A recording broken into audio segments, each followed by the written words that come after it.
Ini Pak Ustadz, kira-kira kalau ada kejadian misalnya ya Pak Ustadz, ada seorang tua gitu Pak Ustadz, orang tua yang sudah menjanda atau menduda, kemudian beliau ingin untuk menikah kembali misalnya seperti itu Pak Ustadz, dan pernikahan itu mungkin dilakukan secara siri seperti itu bagaimana Pak Ustadz menurut syariat dan pandangan Pak Ustadz sendiri, bagaimana mengenai kejadian seperti itu misalnya Pak Ustadz? Ya, bismillahirrahmanirrahim. Assalamualaikum warahmatullahi wabarakatuh. Waalaikumsalam warahmatullahi wabarakatuh. Boleh? Boleh. Dah, tapi tanya gitu doang. Boleh nggak? Ya boleh. Boleh. Terus misalnya kalau itu terjadi ya Pak Ustadz ya, anggap aja pada keluarga saya seperti itu. Kan ini akan menggabungkan dua keluarga besar ya Pak Ustadz ya, antara yang laki dan yang perempuan. Nah itu bagaimana itu secara syariat mengenai harta warisan atau sikap yang harus diimani seperti itu Pak Ustadz? Iya, sebenarnya ya pada saat orang menikah itu sebenarnya prosentase besar amal soleh itu ada di titik menikah itu. Pada saat menikah, orang menikah itu ya amal solehnya itu yang terbesar di menikah itu. Saat ijab kabul itu, Mulai saat ijab kabul itulah dia menjadi, kalau laki-laki menjadi imam, wanitanya menjadi makmumnya, suami dan istri. Nah di titik itulah amal-amal soleh itu yang terbesar di situ. Apa saja yang menjadi imam itu, apa tanggung jawabnya, mengajarkan kebaikan, mengajarkan ilmu-ilmu agama yang baik. Nanti kalau punya anak harus mendidik, dia sendiri harus bekerja, kerjaan semuanya ditekankan lillahi ta'ala. Kalau memang ingin surga, tapi kalau ingin biasa-biasa aja ya boleh menikah, ya kan gitu ya, boleh menikah, kemudian punya anak satu, kemudian menikah di luar, istrinya tidak tahu, kan boleh. Dia di sana tanggung jawab lagi, istrinya nggak tahu, istrinya tahu, berantem, nah itu kan pilihan aja. Nah, ya betul juga kan pilihan. Itu menikah atau selingkuh? Ya itu selingkuh dan menikah. Ya memang kalau istilahnya diceritakan seperti itu, ada banyak orang yang menikah siri, kemudian menikah yang muda yang menikah siri, pejabat menikah siri. Akhirnya istrinya menuntut karena anaknya yang dihasilkan adalah anak biologisnya dia yang dulu dinikah siri.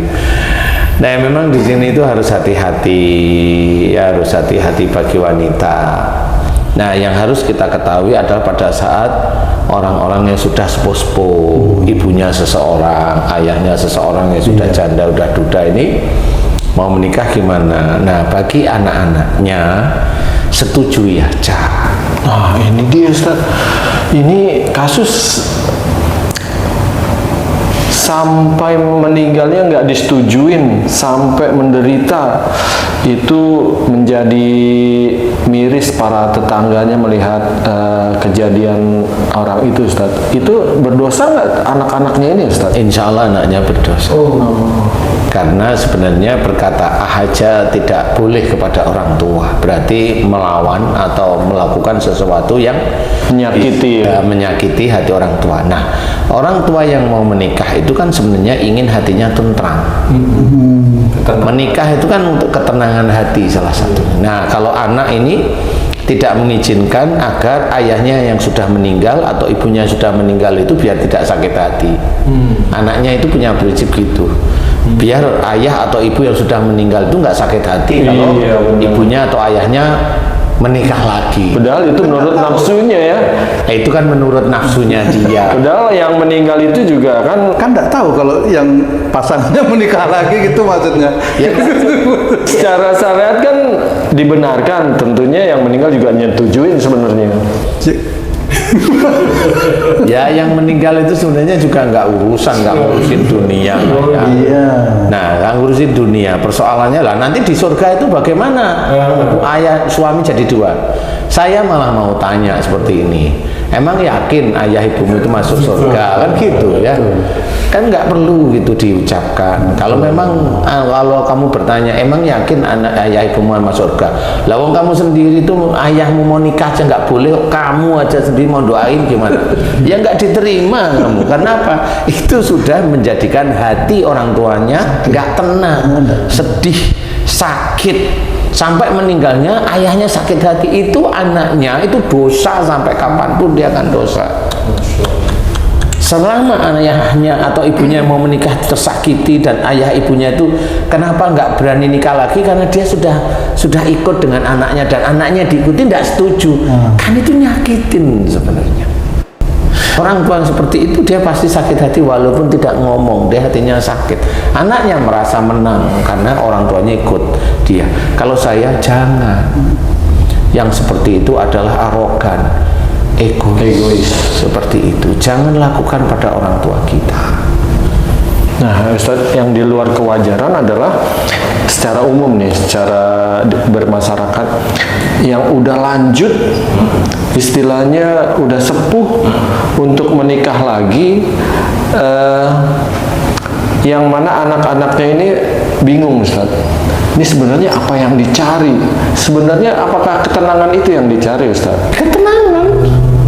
Ini nomor satu ketenangan lah secara teori itu. Nomor dua nafsu kan wallahu alam ya.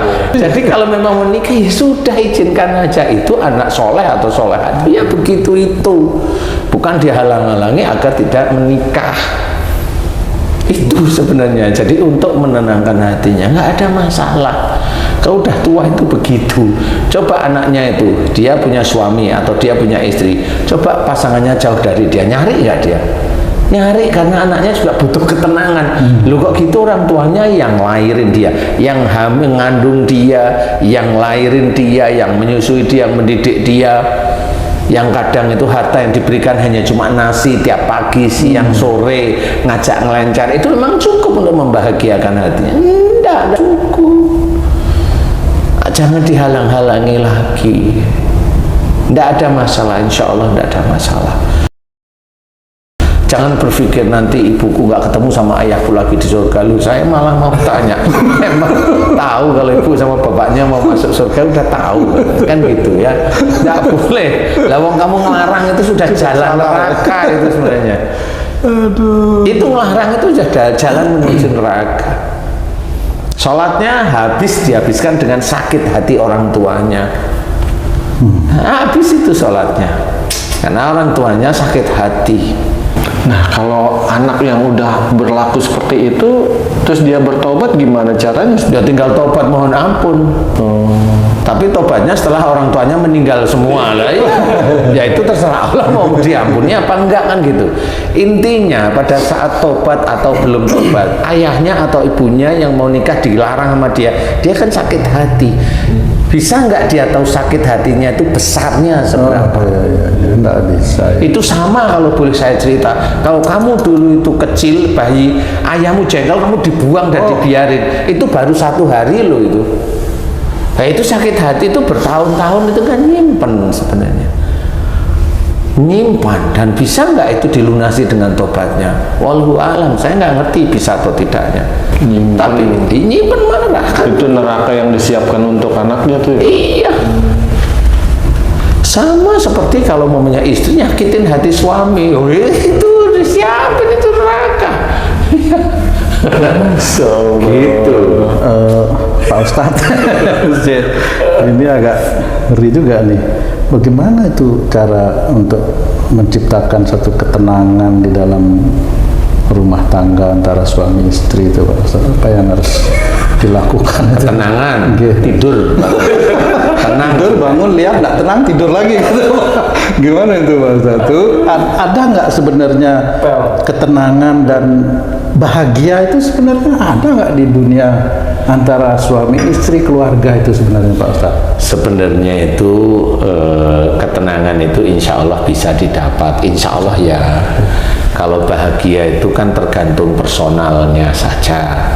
Kalau saya bahagia itu nanti kalau sudah di akhirat masuk surga baru itu bisa dikatakan bahagia. Yang hakiki. Yang hakiki itu. Karena kalau bahagia dunia itu malah menipu biasanya. Bahagia di dunia itu biasanya hanya nafsunya terpenuhi dan dia senang, itu dianggap bahagia. Walaupun sesaat ya. Iya. Nah, sebenarnya ketenangan dan bahagia itu jika seseorang itu benar-benar tingkah lakunya, tindak tanduknya, dan kewajibannya kepada Allah itu dipenuhi terus-menerus. Kepada Allah. Jadi dia sholatnya dipenuhi, baca Qur'annya dipenuhi, aplikasinya tentang akhlak-akhlak Rasul dipenuhi, cara bicara lemah lembut dengan orang lain, tidak kasar, dikasih ilmu oleh Allah Ta'ala, dilebihkan dari orang lain, tidak merasa pintar, tidak merendahkan orang lain, tidak ujub, tidak riak, tidak sombong. Kalau diberi rizki, ditata rizkinya, mana yang untuk keluargaku, mana yang harus aku bayar zakatnya, zakat malnya, mana yang untuk sedekah, itu ditata. Nah, di titik-titik itulah kalau orang sudah menata, ada di garis Allah, bisa sebenarnya ada sedikit bahagia di situ. Nah,